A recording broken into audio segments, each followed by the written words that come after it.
che non c'era solo il nostro gruppo, c'era il periodo che c'era Bainzu Piliu.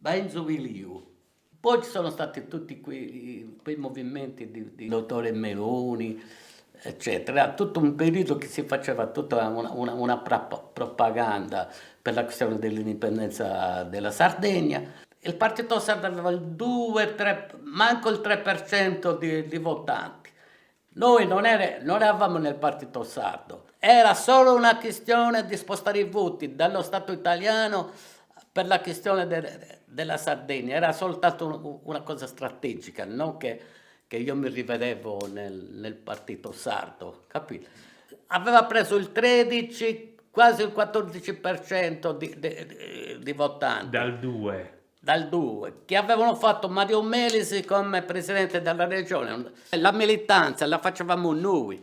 Ma poi ha funzionato tutto questo lavoro? Ecco, quello è che non ha funzionato. Mario Melisi, che poi era il leader del Partito Sardo, e quindi tutte le cose, la continuazione territoriale, la lingua sarda, un sacco di cose che loro avevano tutto nel loro statuto. No, quello non l'hanno assolutamente portato avanti niente.